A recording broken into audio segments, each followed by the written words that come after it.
Habits a Mindset Hunter. Chasseur d'habitudes et d'état d'esprit. Cazador de hábitos y mentalidad. Un état d'esprit innovant pour une vie épanouie. Une émission de et avec Melika Badreddine. Bonjour dans les 53 pays dans lesquels nous sommes présents aujourd'hui. Merci de votre soutien. Merci pour les étoiles, les cœurs, les commentaires et vos questions.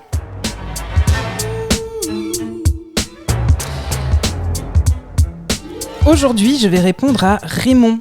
Raymond qui nous pose des questions, comme vous le savez, ça nous tient à cœur de répondre à vos questions, donc n'hésitez pas à nous laisser des messages, à nous contacter, que ce soit sur Instagram, sur Astuces de Coach ou sur d'autres plateformes. Nous répondons, nous y mettons un point d'honneur. Alors Raymond est venu me voir pour nous dire, aujourd'hui, moi je ne sais plus comment faire, est-ce que je dois écouter mon corps ou pas ?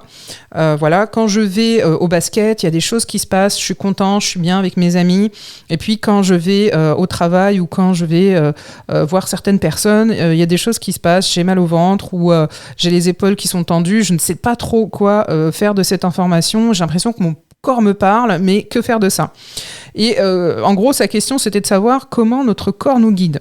Alors, pour Raymond et toutes les personnes que ça peut intéresser, évidemment, notre corps est un outil précieux pour nous guider dans notre vie quotidienne. Par exemple, quand on a faim, le corps nous envoie un signal pour nous indiquer qu'il est temps de manger. Quand on est fatigué, le corps envoie un signal pour dire qu'il est temps de se reposer. Et également, quand on est confronté à une situation qui est plutôt stressante ou désagréable, le corps peut réagir avec des symptômes physiques tels que la sudation, les palpitations, la respiration accélérée.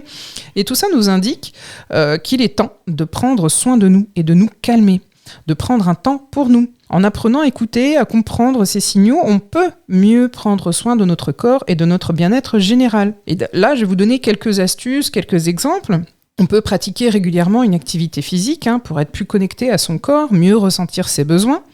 Prendre le temps d'écouter les signaux corporels, analyser la situation, fatigue et leur signification aussi, fatigue, douleur, sensation de faim, de soif, etc. On peut tenir un journal de bord pour noter les événements qui influencent notre corps ou notre humeur. On peut aussi apprendre à méditer, mieux se connecter à son corps, se concentrer sur ses ressentis. On peut aussi prendre en compte l'environnement, les facteurs externes qui peuvent influencer le corps, comme le stress, la pollution, l'alimentation, la présence ou l'absence de certaines personnes, et aussi notre manière de faire les choses. Enfin, on peut apprendre à se détendre pour mieux ressentir les sensations corporelles et apprendre à les interpréter. Le bon plan de Melika. Par exemple, le bon plan aujourd'hui, ce serait que, imaginons que vous ressentez une douleur persistante. C'est une douleur, par exemple, qui serait dans le dos. Ça peut être le signe d'un problème postural, donc de posture, d'un manque d'exercice physique aussi. Et en écoutant le corps, on peut identifier la source du problème, trouver des solutions pour y remédier. Si on est fatigué en permanence, par contre, ça peut être le signe qu'on doit prendre soin de soi davantage et qu'on doit se reposer. Ça peut être le signe aussi, aller faire les analyses de sang, etc. Ça peut être le signe aussi d'autres choses, évidemment. Tout ce que je dis ne remplace en rien ce que pourrait dire un bon médecin. Et, je dis bien un bon médecin, les amis. Cette émission est maintenant terminée et comme dit Melika, fuck bullshit, love. Retrouvez l'ensemble des podcasts de Melika sur toutes les bonnes plateformes de streaming.